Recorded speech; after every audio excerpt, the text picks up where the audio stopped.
Sometimes, thought 13-year-old Malia Twiggs, it was easy to take stuff for granted, like the sun, for example. It was so warm and bright, just shining in the sky. But it was always there, so it was easy to forget how lovely it was.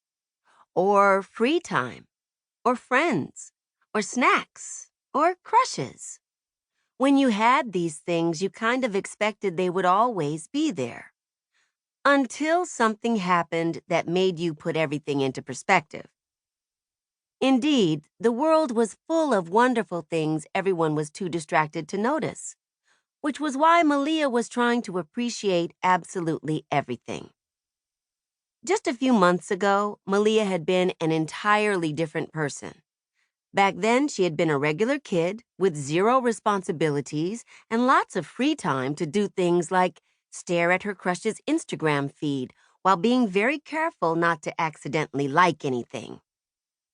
Then, one fateful October day, she and her two best friends, Dot and Bree, founded Best Babysitters. From that point forward, Malia became CEO of their joint business, which meant she was responsible for the vision and direction of the company. Or, as she liked to think of it, it meant she was in charge. After figuring out how to successfully watch children and then how to maybe even have a good time doing it, Best Babysitters had brought on 3 employees. This turned out to be a terrible idea for approximately 4 gazillion reasons, including the part where their new hires tried to take over their jobs, their clients, their crushes, and their dignity. At the same time, Malia got roped into an internship by her evil big sister Chelsea, working for Ramona Abernathy, a retired tech mogul who lived in their town. Having multiple jobs was a lot like when your favorite teacher was out for a while and you got stuck with a mean substitute, or when you came down with a cold and thought longingly of all the nights when you had failed to notice how nice it was to be able to breathe through both nostrils as you were falling asleep. Malia had learned a lot at her internship, mostly corporate vocabulary words and how to juggle multiple jobs at a time, but was all too relieved to be free when it was over. She was happy to go back to being just a CEO again. With all this newfound freedom, Malia was ready to take Best Babysitters to extraordinary new heights. She had plans to grow the company, win more clients, and offer extra services. Today, though, there was just one new client to attend to. Baby steps. "So, how old is this kid?"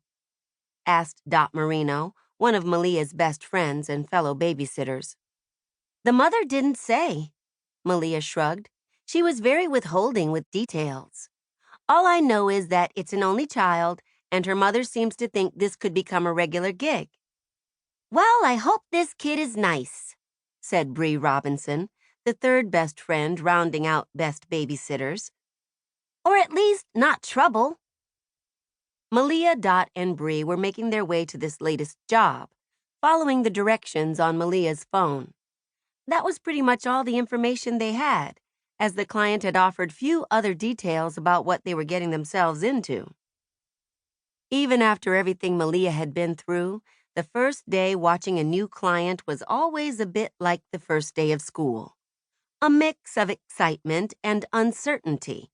It was a new beginning, filled with fears and possibilities. They approached the home, a 2-story house with pale yellow siding. Wind chimes tinkled in the breeze, while underfoot a welcome mat read, "Shut the front door." Dot rang the doorbell. Malia glanced around, taking in the small front porch, the gray front door, and the matching mailbox. "Why do I feel like I've been here before?" Malia asked. Had one of her mom's friends lived here or something? She knew she hadn't been here recently, but there was something distinctly familiar about this place.